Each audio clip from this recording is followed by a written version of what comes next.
राजा Ram inter college तैयारी के राकर Jaunpur online कक्षा में बच्चों का स्वागत है। कक्षा 11 भौतिक विज्ञान। देखिए, कल हमने ग्राफ से 2 समीकरण सिद्ध किए थे। आज हम तीसरा समीकरण सिद्ध करेंगे। तो इसमें देखिए क्या है, पहला तीसरा क्या है, स्थित वेग संबंध। स्थित वेग संबंध।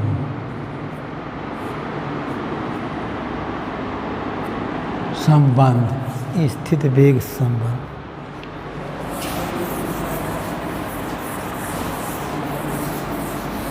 स्थित वेग संबंध क्या है? किसी गतिशील वस्तु द्वारा चली गई दूरी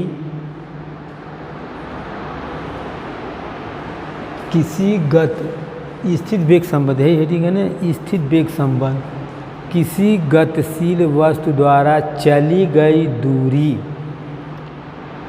समलंब चतुर्भुज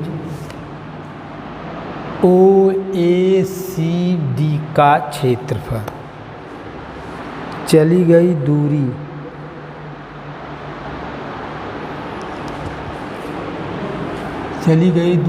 यस इक्वल टू समलंब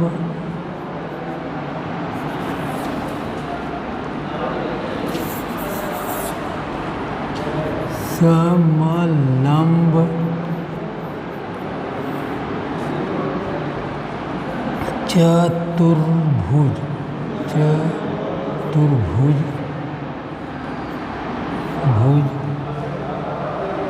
OACD का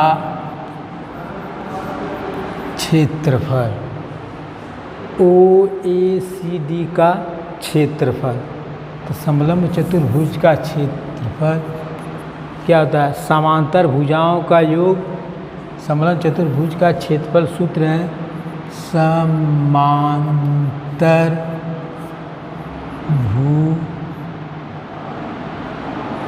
भुजाओं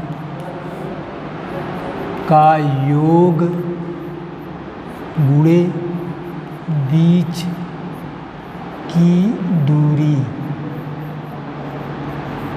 बट्टे 2 यस इक्वल टू समांतर भुजा का समांतर। देखिए, समलंब चतुर्भुज OACD का क्षेत्रफल। तो ये समांतर भुजा OA धन CD गुणे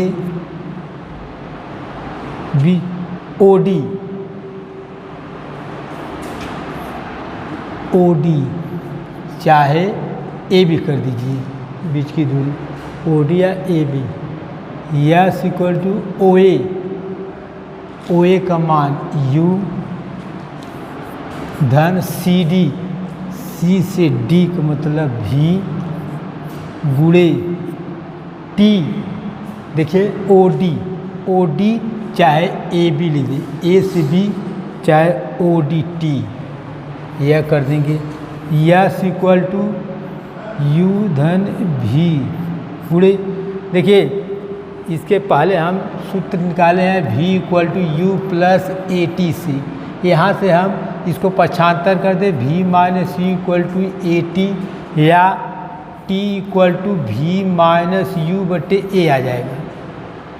देखिए यह है बट्टे बीच की दूरी यानी बट्टे 2, फिर यहाँ बट्टे 2 कर सकते हैं। अब यहाँ T का मान रख दीजिए यहाँ जो, तो V माइनस U बट्टे 2A। T का मान रखने पर यहाँ लिख सकते हैं, T का मान रखने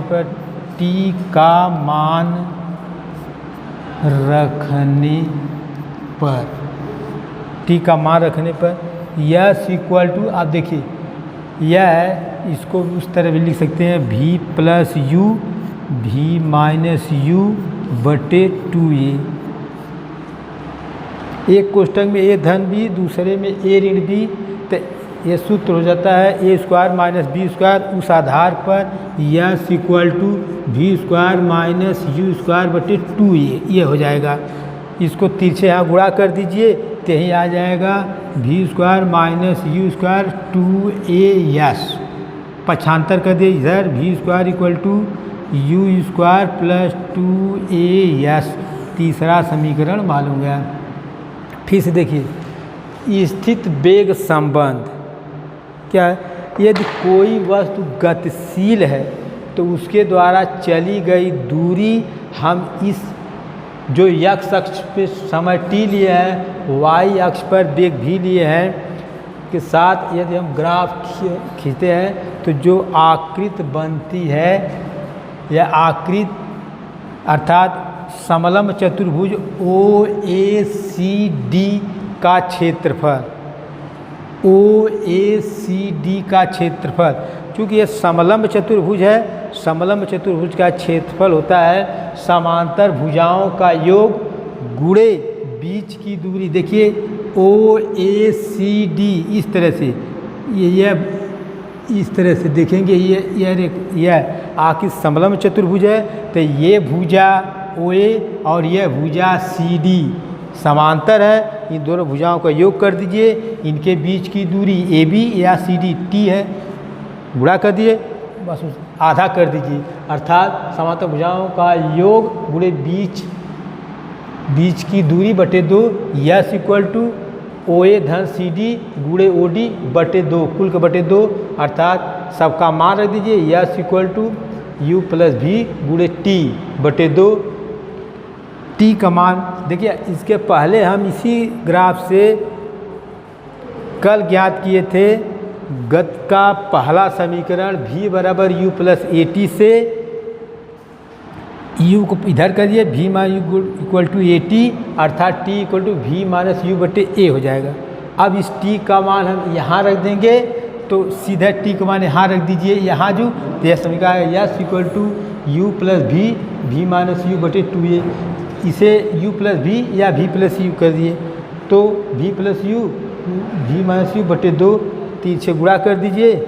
और यह A धन, एक कोष्टक A धन B, दूसरे में A ऋण B है तो यह हो जाएगा S equal to V square minus U square by 2s, तिरछे गुणा कर दीजिए, V square minus U square by 2as, V square equal to U square plus 2a। गति का ये तीसरा समीकरण। एक और देखिए अब कलन विधि से, कलन विधि से गति के समीकरणों की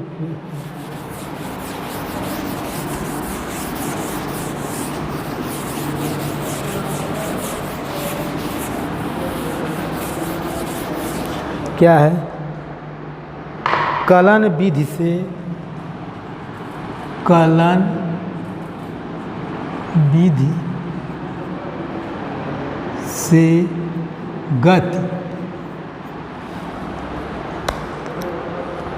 गति के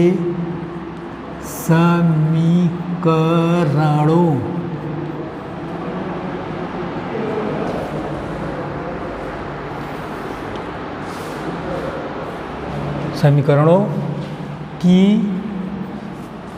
क्या है, व्युत्पत्ति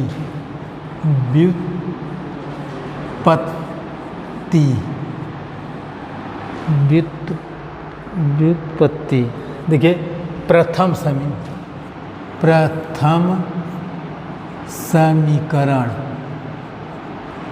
पहला समीकरण जो क्या प्रथम समीकरण, हाँ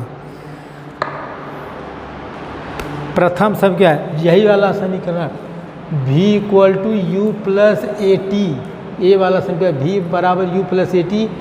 अब देखिए एक नई विधि है कलन विषय कैसे ज्ञात कर सकते हैं, यहाँ लिखेंगे गतिशील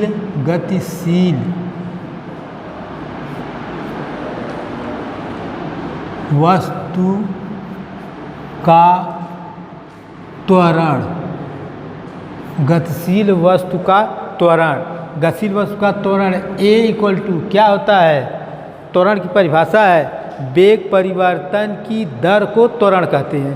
तो यहाँ वेग परिवर्तन dv बटे dt,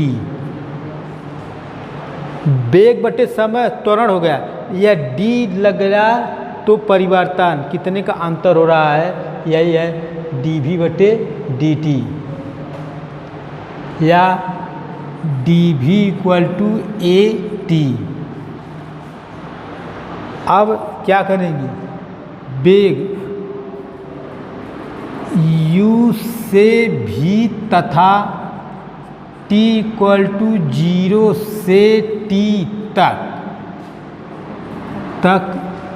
समाकलन करने पर इसका समाकलन कर दीजिए। इसका समाकलन करेंगे तो इंटीग्रल u से भी डी भी इक्वल टू इसका समाकलन 0 से t A T D T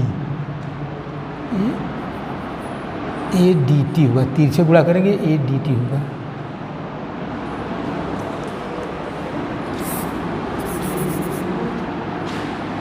A D T देखिए डी के बाद यहाँ जो क्वांटिटी हुई, डी के बाद यहाँ जो क्वांटिटी हुई, अगर वहाँ ये राशि यहाँ है तब तो उसका समाकलन होगा, अन्य राशि है तो इसको कांस्टेंट बाहर कर दीजिए। इंटीग्रल u से भी डी भी इक्वल टू ए इंटीग्रल 0 से t डी टी। देखिए यहाँ एक है तो उसका समाकलन वही राशि होगी, अर्थात भी u से भी इक्वल टू ए, इसका यहाँ होगा क्या t 0 से t तक। अपर में से लोअर मान रख के घटा दिए, v minus U equal to यह हो जाएगा a t माइनस 0 या v minus U equal to A T, इधर कर दिए v equal to U plus A T. देखिए गति का यह प्रथम समीकरण कलन विधि से आ गया। फिर से देख लीजिए, बस यही कलन विधि से गति के समीकरणों की व्युत्पत्ति में प्रथम समीकरण, वही प्रथम समीकरण v equal to U plus A T. इसके बाद कक्षा 10 में औसत ज्ञात करके वेगों का त्वरण का ज्ञात करते थे। यहाँ जो इंटर में एक विधि थी ग्राफ से ज्ञात किए थे, दूसरी विधि है कलन विधि, नई विधि है कलन विधि है। तो इसमें देखिए गति का प्रथम समीकरण है किसी गतिशील वस्तु का त्वरण, परिभाषा गतिशील वस्तु का त्वरण, त्वरण की परिभाषा है वेग परिवर्तन की दर को त्वरण कहते हैं, वेग परिवर्तन की दर को त्वरण कहते हैं। अर्थात a इक्वल टू वी बटे टी, चूँकि यहाँ डी वी बटे डी टी, डी का मतलब है सूक्ष्म वेग परिवर्तन सूक्ष्म समय में, तो a equal to D V बटे डी टी हो जाएगा। 3 से गुणा कर दीजिए, D V equal to A D T. अब देखिए u से इस समीकरण को u से v तथा t इक्वल टू 0 से t तक समाकलन करने पर, t तक समाकलन करने पर तो 10 हल है। तो देखिए इंटीग्रल u से v D V equal to integral 0 से t ए डी टी, ये हो जाएगा।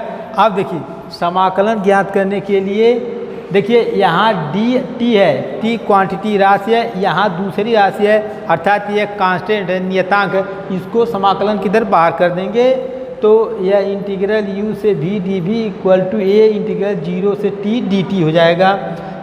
देखिए इसका यहाँ एक है समाकलन वही राशि v होगी, यह निश्चित समाकलन क्योंकि अपर लोअर लिमिट है तो v u से v equal to A T, यहाँ भी कोई राशि कोई क्वांटिटी नहीं है, एक है तो इसकी भी वही t होगी 0 से t।